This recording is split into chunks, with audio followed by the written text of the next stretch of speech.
네, 안녕하세요. 더블업 시작하겠습니다. 빈센트와 편다송입니다. 네, 오늘 반도체 장비주 상승하고 있는데요. 김노코 위원님 모시고 반도체와 소부장 전반적인 이야기 나눠보도록 하겠습니다. 어서 오세요. 어서 오세요. 네, 안녕하세요. 네, 사실 오늘 지금 여의도에서 가장 바쁜 분이잖아요. 이 바쁜 분 모셔놓고 야 전자닉스 좀 많이 밀려가지고 좀 그렇다라고 했는데 오시기 한 2분 전부터 그러니까요. 들어 올렸습니다. 야 이거부터 대단해요, 먼저 정말. 보고 갈까요? 네. 근데 그거 전에 우리 대만에서 GTC 하나 있었잖아요. 네. 그러니까 뭐 제 개인적인 소견인데 이거 뭐 있었나 싶은데 그냥 간단하게 어떻게 보세요? 뭐 그래도 일단 젠슨왕이 기조 연설하면서 AI 관련된 어떤 여전히 좋은 수요들 긍정적으로 또 커뮤니케이션을 했고, 그리고 이제 엔비디아 입장에서도 이제 사업 다각화라는 측면이 또 있잖아요. 그러다 보니까 지금 뭐 이제 GPU에서 뭐 이제 CPU 쪽으로 넘어왔었고, 이번에는 그 네. PC용 CPU에 대한 부분들도 조금 이제 부각을 시키면서 사업 다각화 및 조금 그로스를 만들어내기 위한 그런 노력들을 엔비디아가 하고 있다라는 것들이 조금 보여진 것 같습니다. 그게 끝? 추가적인 업데이트가 막 엄청 그쵸. 있었던 건 아니라서요. 처음에 기대감보다는 그냥 약간 좀 이렇게 될 것 같아요. 네. 네, 그리고 젠슨왕 CEO가 마벨을 언급하면서 하루 만에 33% 급등하기도 했잖아요. 이 데이터 센터 인프라 관련 매출이 급증하는 현상을 우리 투자자들은 어떻게 분석을 하면 좋을까요? 명확하게 나오고 있는 부분들 중에 하나죠. 네. 뭐 2023년에서 2024년 처음에 이제 막 그 챗GPT를 필두로 해서 저희가 지금 얘기하고 있는 AI 시대에 첫 스타트를 GPU가 끊어줬다면, 그 이후로는 이제 뭐 에이직이나 그런 데이터 네트워킹 뭐 이런 쪽으로 좀 넘어오는 상황이고, 실제로 이번 엔비디아 실적 발표에서도요, 그 AI 관련된 매출액을 조금 이제 나눠서 보면은 GPU나 이런 데이터 센터향 매출액 그로스보다 네트워킹, 인프라 쪽 이쪽 매출액이 훨씬 더 세게 나왔죠. 네. 그러니까 그런 것들을 마벨 실적 발표에서도 마벨이 확인시켜 주었고, 마벨의 어떤 가이던스 이런 것들도 매우 양호한 상황에서 이제 엔비디아 젠슨 황까지도 네. 마벨을 언급하다 보니까 그런 것들이 이제 펀더멘탈과 코멘트들이 겹쳐주면서 주가가 급등한 모습을 저희가 확인할 수 있었습니다. 이러한 트렌드는 저희 투자자들 입장에서도 계속 눈여겨봐야 될 네. 포인트죠. 기존에 있던 주력 제품들보다는 이제 다른 파생 제품들의 그로스가 더 세게 나오는 것들이 네. 계속 확인되고 있습니다. 그러니까요. 참 이렇게 시가총액 1등 기업이 널뛰기가 이렇게 하다 보니까 여러 가지 이제 뭐 아젠다가 뭔가 다음에 움직이는 기술적인 동인이 뭔가 이런 거에 관심이 많은데, 베라루빈으로 가면서 우리가 HBM으로만 1년 동안 잘 왔잖아요. 이제는 뭐 HBF는 전자 닉스 중에 어디가 더 비교 우위에 있습니까? 사실 HBF라는 기술은 아직 저희가 누가 비교 우위에 있다라고 표현하기에는 매우 조심스러운 상황이고요. 이제 HBF라는 기술 컨셉이 있고, 그런 것들을 고객들이 조금 요구를 하고 있는 것 같습니다. 네. 그래서 이제 하이닉스가 샌디스크와 이제 협업을 하면서 HBF 관련된 부분들을 기술을 좀 선제적으로 확보하고 고객들에게 좀 선제적으로 공급하려는 의지들이 조금 더 언론상으로는 좀 느껴지는 상황이고요. 상대적으로 조금 삼성전자는 좀 조용한 측면이 있습니다. 그래서 뭐 이런 것들을 뭐 삼성전자가 HBF 관련된 기술이 없어서 뭐 조용하다 이런 식으로 해석하기보다는 서로 이제 조금씩 입장이 있겠죠. 네. 당연히 고객들이 원하고 있기 때문에 다 준비를 하고 있는 것일 거고요. 아무래도 이제 HBM 쪽에서 먼저 선도적으로 경쟁 우위를 한번 보여줬었던 하이닉스 입장에서는 HBF에서도 우리가 조금 더 선도적이야 라는 것들을 조금 더 어필하실 수도 있는 부분들도 있을 거고요. 그거 되게 중요한 포인트인 것 같아요. 그러니까 HBM4, 뭐 3, 거기에 사실 해자 기업은 HBM3는 거의 SK 하이닉스였는데, 그렇죠. 최근 들어서 이제 완전히 삼성전자한테 넘어갔다라는 그런 이제 컨센서스 잡히면서 주가가 시세를 내고 있잖아요. 그래서 저희 뭐 사석에서 얘기하지만 파운더리도 글쎄 좀 단기간은 아니지만 연말쯤에는 더 될 거야. 그러니까 삼성전자의 모멘텀이 좀 더 많은 상황입니까?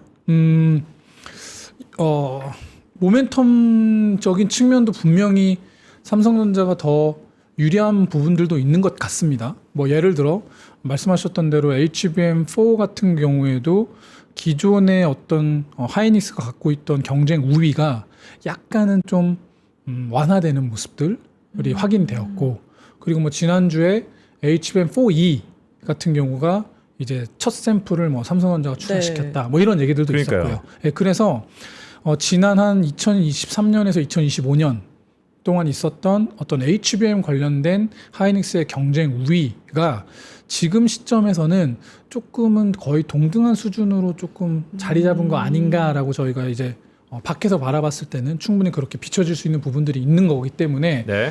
삼성전자 입장에서는 경쟁 여류에 있던 것이 네. 동등 관계로 올라가는 그런 모멘텀이 충분히 있을 수 있다라는 거고요. 주가는 그럴 때 엄청 반응하잖아요. 그렇긴 하죠. 근데 지금은 그런 경쟁 우위가 확인되는 과정에서 과거와는 조금 다른 부분들도 있는 것 같습니다. 그러니까 지난 3년 동안은 실제로 일반 디램도 일반 디램이었지만 특히 23년, 24년 구간은 일반 디램이 이렇게까지 좋은 구간은 아니었어요.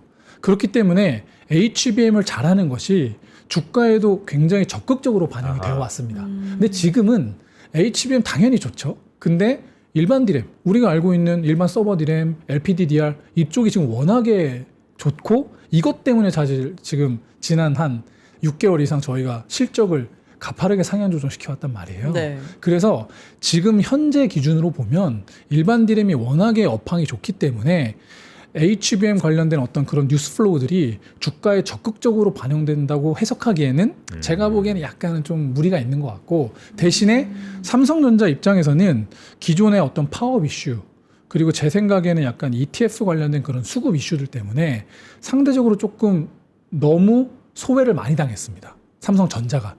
그러니까 하이닉스랑만 비교가 아니라 글로벌 뭐 마이크론이나 난야 같은 다른 디램 업체들이랑 비교해 봤을 때도 네. 주가 퍼포먼스가 지난 3주, 4주 너무 낮았어요. 그래서 사실 이런 것들을 메이크업 하려는 움직임은 분명히 나와야겠다라고 저희는 생각했던 거고 네. 그런 것들이 말씀하셨던 그런 부분들과 이제 겹치면서 조금 실현되고 있는 거 아닌가라고 보고 있습니다.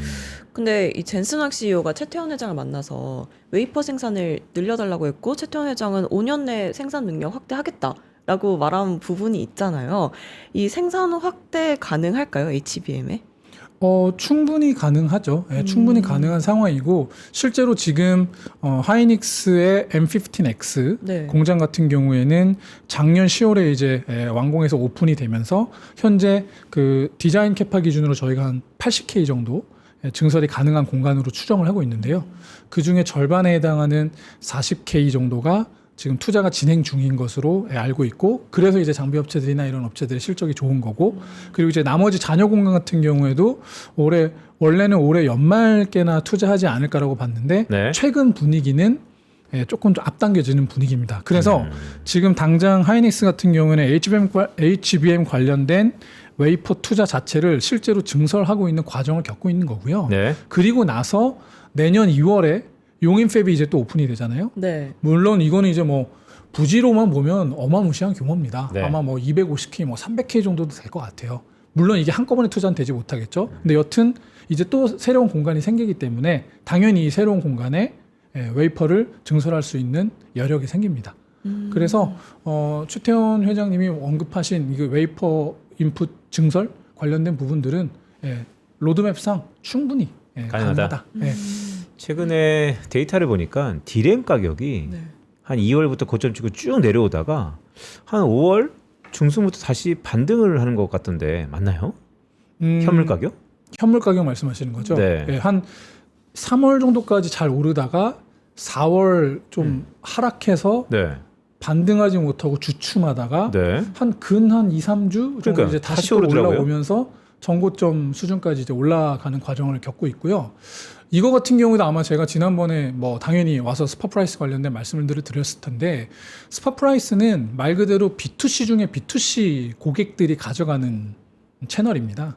그래서 원가 구조가 가장 취약한 고객들에게 노출되어 있는 시장이라고 보시면 될 것 같고 뭐 저희가 누차 말씀드렸지만 B2C에 해당하는 뭐 스마트폰 이런 쪽들은 이 디램 가격의 지금 상승이 워낙에 큰 원가 부담으로 느껴지면서 일정 부분 적자가 날 수 있는 저가 라인업들은 정리하는 과정들을 겪고 있어요. 네. 삼성전자나 뭐 샤오미, 오포, 비보 같은 나름 물량적으로 연간 뭐 1억 개 가까이 스마트폰을 출하하는 업체들도 그런 과정들을 겪고 있습니다. 그렇다면 그보다도 훨씬 더 취약한 고객들은 이미 내가 이 가격에 가져가서는 수지 타산에 안 맞는다라는 판단이 나 있을 거고요. 네. 그런 고객들이 이제 일부 포기하는 거죠. 대출. 네, 나 이 가격에 못 사겠어. 주문 취소. 그러면서 이제 일시적으로 스팟 프라이스가 흔들렸을 수 있고요. 네. 근데 이제 시간이 지나다 보니까 더 안 빠지네. 여기서 더 싸게 못 사겠네. 그리고 이제 다시 뭐 들어온다거나 아니면 매수 주체가 바뀌었을 수도 있죠. 왜냐하면 지금은 우리가 얘기하고 있는 메이저 고객들도 공급 물량이 부족하니까. 네. 부족하기 때문에 스팟에서도 가져갈 수도 있는 거예요. 그러니까 이런 여러 가지 요인들이 결국 다시 스팟 프라이스 가격을 끌어올리는 거 아닌가라고 추정할 수 있습니다. 그러니까 왜냐하면 이 사실 가격 하나만으로 여기까지 올랐다라고도 치부할 수 있을 만큼 가파르게 올랐으니까 근데 가격이 좀 빠지면서 불안불안했잖아요. 사이클에 대한 논리도 오면서.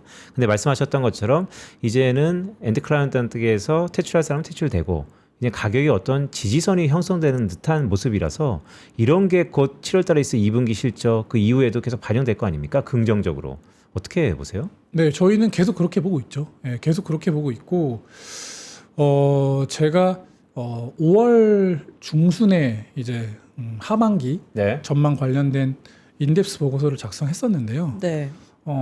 조금 이제 연말 정도까지는 진짜 걱정 안 해도 되겠다라는 어느 정도의 좀 가시성을 제 스스로는 지금 느끼고 연말까지? 있습니다. 네, 연말까지요. 느끼고 있습니다. 그러니까 아무리 불안해도 한 뭐 10월 초중순 그리고 뭐 괜찮다면은 연말까지도 괜찮을 수 있다. 주가적인 측면에서 네. 그렇게 보고 있는 거고요.